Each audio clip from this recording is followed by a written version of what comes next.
You just can't you wear your Adidas gear on school time. Yeah. So you got to wear Nike on the field. But once you're done, you can go out and, do your Instagram wearing your Adidas or Under Armour or anything like that.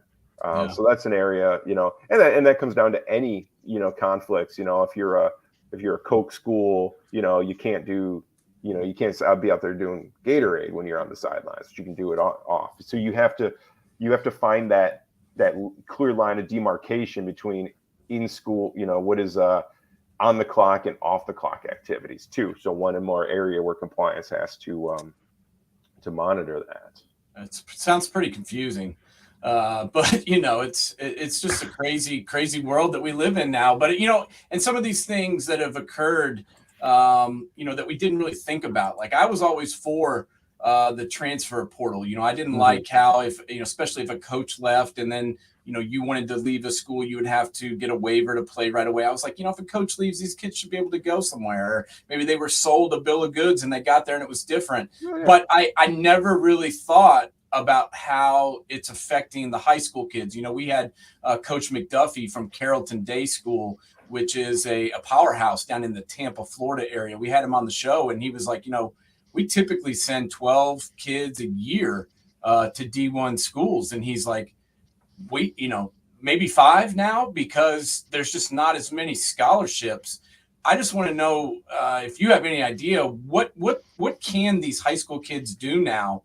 If they're not getting a scholarship, but maybe they're good enough to play. Can they go junior college? Can they go to a prep school? I mean, what do they do if there's no scholarship for them? Well, the first thing they can do is if a school starts showing interest, makes an offer to them early, take it.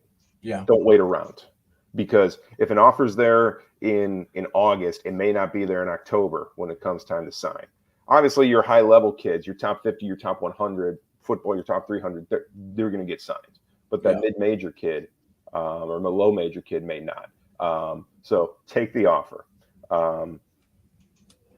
You got to market yourself. And, JUCO definitely is an option. As long as you're an NCAA qualifier, you only have to play, 1 year at JUCO. And then you can move on to the D1. So that's definitely, an option, for you to do. And again, it's, you take advantage of the system too. Maybe you go sign with Tennessee Tech. Yeah. It's not where you want to be. You throw for 4,000 yards as a freshman. Now suddenly you can transfer up somewhere else, take advantage of the system the coaches are taking advantage of too, because now that coach at a higher level school is going to look down and say, proven college athlete has already done this. Yeah, my guy isn't as good, let's swap him. Yeah, let's get rid of him. So people always look at, and the Jay Billises of the world always look at the benefits that it has for student athletes, but I think people have lost track of the downsides for student athletes as well with the runoffs. Yeah, there's no doubt. Well, man, there's a lot to unpack here, and we could do about 10 shows on this, honestly. Yeah. But Ryan, we appreciate you coming on today and breaking it down for us and giving us some good information, because we think we know everything, but we really don't. So we like getting someone that actually knows what the hell they're talking about. Well, I'll say one thing too, that another unintended consequence of these collectives is that it is actually pulling money away from the schools. Yeah. As our institution has been trying to put together a collective, we realized that. So Tennessee with 1951 collective, it's $19.51 a month is the base membership. Yeah, those are money, that's money that normally would have gone to the school booster club. Yep. So it's a more unintended consequences. But, as college sports, football in particular, is going to be reformed here in the next year or two, I mean, it's going to be Wild West. We're already there, but it's going to be that on steroids, which are impermissible, by the way. Yeah, no, it's nuts, man. I mean, that's why we wanted to have you on today, because there's been so many changes in college athletics in the last few years. It's hard to really even know what's going on, but it's interesting to talk about some of the factors and some some of the factors that have led up to it, and then also some of the consequences. Because, like you said, I guarantee you, when these people were forming these collectives, they didn't really think about how it was going to affect their bottom line and then take away money that normally would have just gone straight into the athletic operating budget. I mean, that's a big deal in my opinion. Right. And some of the first collectives that were formed weren't about recruiting. It was about providing opportunities for current student athletes, appearances.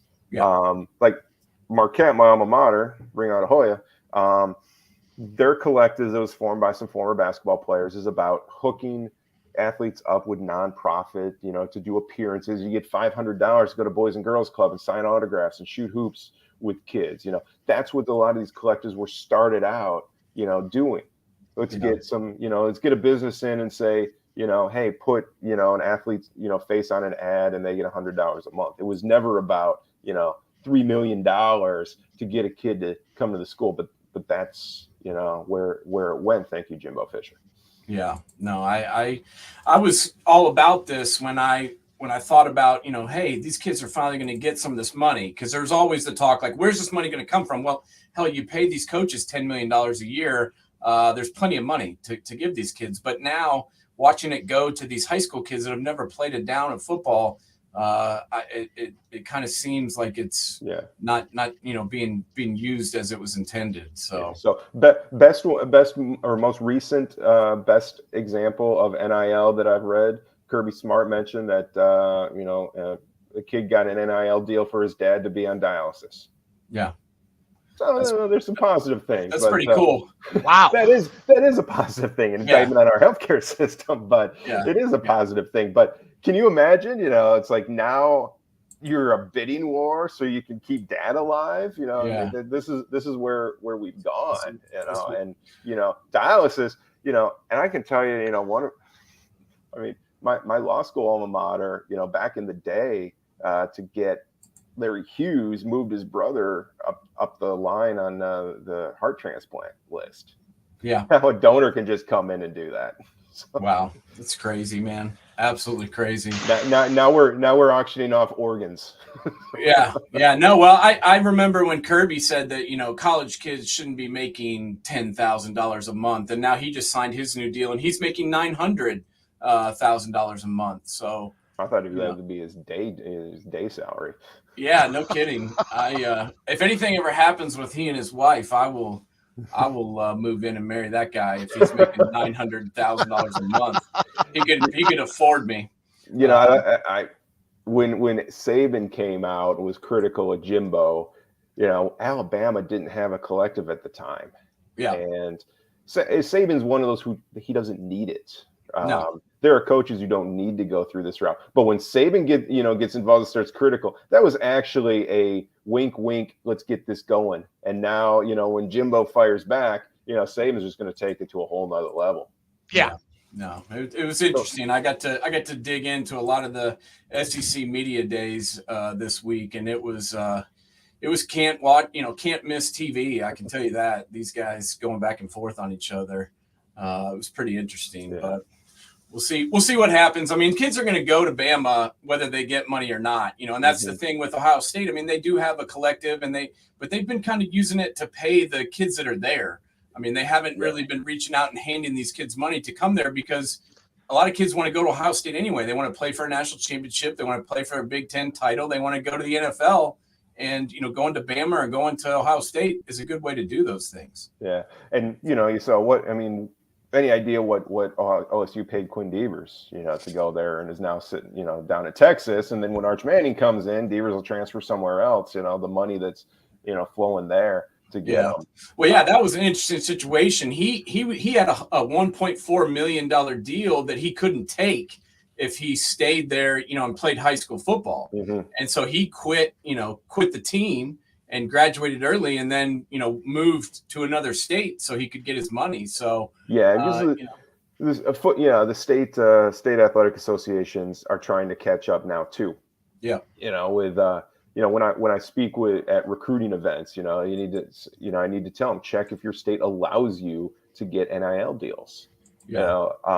Some have started to allow that, and it is funny when I talk with high school kids, I was, all right, here's the eligibility process, what you need to be eligible to play college ball. Oh, okay, whatever. Here's the recruiting process. Okay, whatever. Let's talk about NIL. Popping up like prairie dogs popping out of their holes.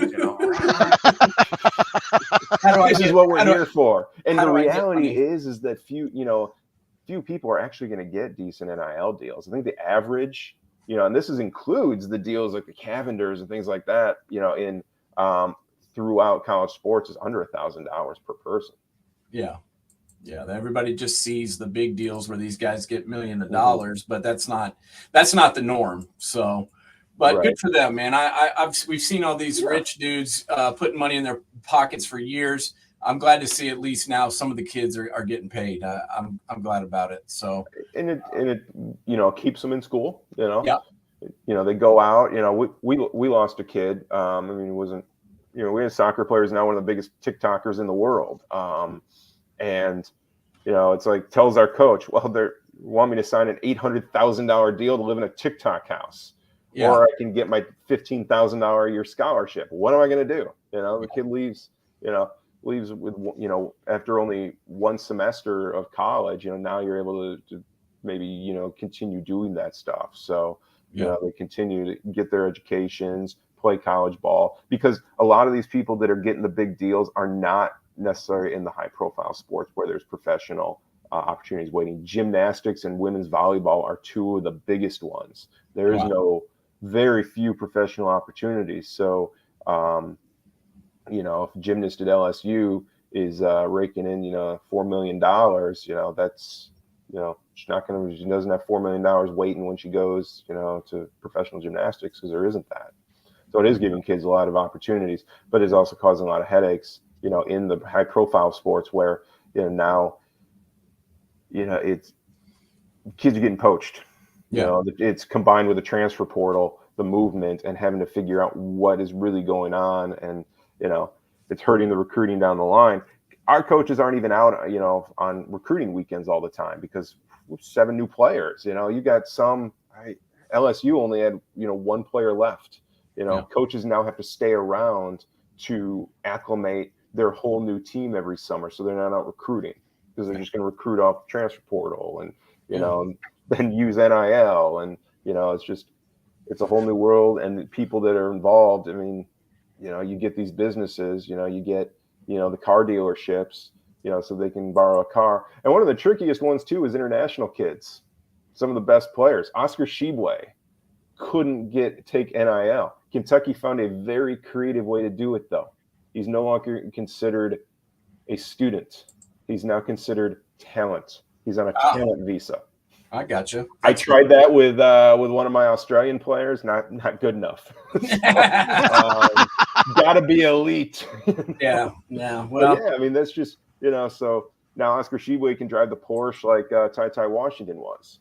No doubt. But then other international student athletes have to sit there and watch. They may be the top player in the country, but they can't take it. So that creates a problem too. But it also looks at where coaches are like, let's recruit more internationally. So we don't have to deal with this stuff anymore. No doubt. Well, it's weird too, because they have to essentially work nonstop to keep the guys they have. We call it the Jordan Addison effect. You bring these kids in, they have success in your program, and then they leave and go to another program. You got to work all the time to keep the guys you've already got, and that's got to be double time work. So it'll be interesting to see what happens. I think, and that's why you're seeing some of these older, old school coaches getting out. They don't want to deal with this stuff anymore. I don't blame them. You have a new type of coach who is more buddy with players and about marketing and things like that. Boeheim and Izzo are probably two last of the old school coaches, and I think Izzo, once his son graduates, is probably on his way out. We saw Roy Williams, retire. He doesn't want to deal with that stuff. Yeah, they were all like, man, this is nonstop. So I got to pay what for a kid, and now I'm expected. Now I have to answer to boosters too.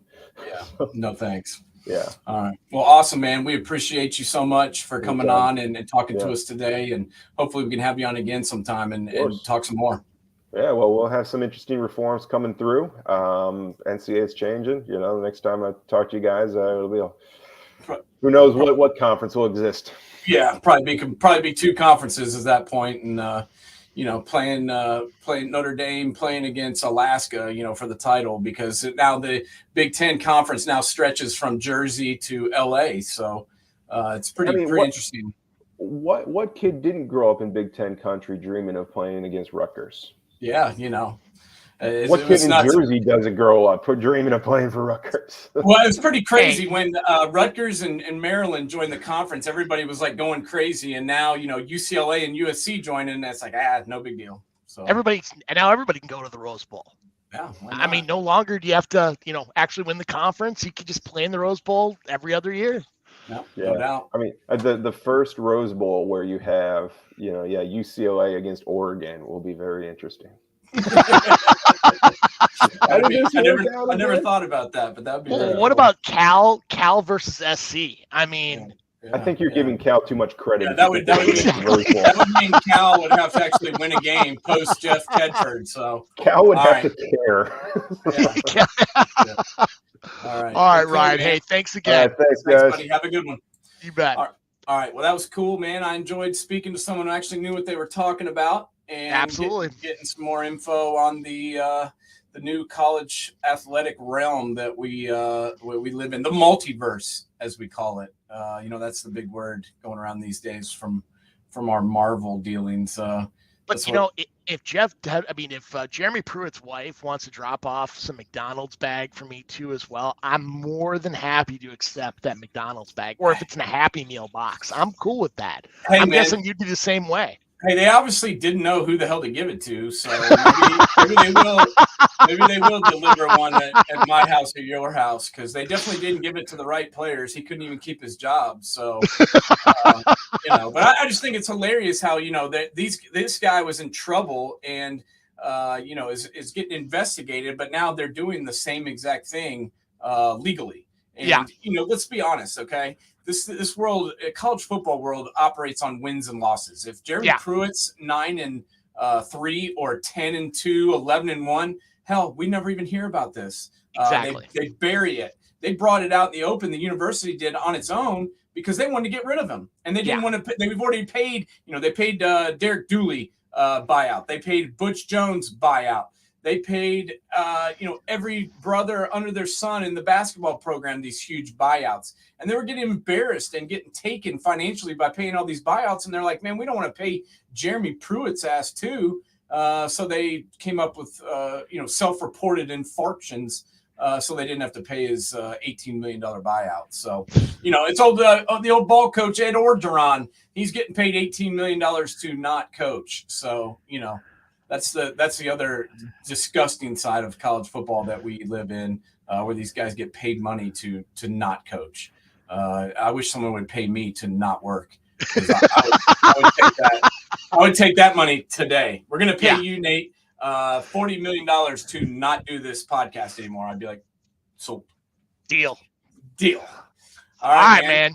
Well, the kicker list is done. We're going to have some other great guests coming up here real soon. We're going to do our SEC preview. We've already done a little bit of a Big Ten preview, but we're going to break that down as well. Maybe a Big 12 in there. We got a lot of stuff to talk about here to get us ready for the season, and I'm looking forward to it, buddy. You got it, man. Well, we'll see you next week. Same bat channel, same bat time. Yes, sir. Check us out. If you missed the beginning of the show, go download it on YouTube, Man Coverage. Go to man_coverage at Twitter. Go check it out and see all the old shows because they're all up there ready waiting. All right, bud. Have a good week, and I'll talk to you real soon. You bet, man. Talk to you then. Bye. Bye.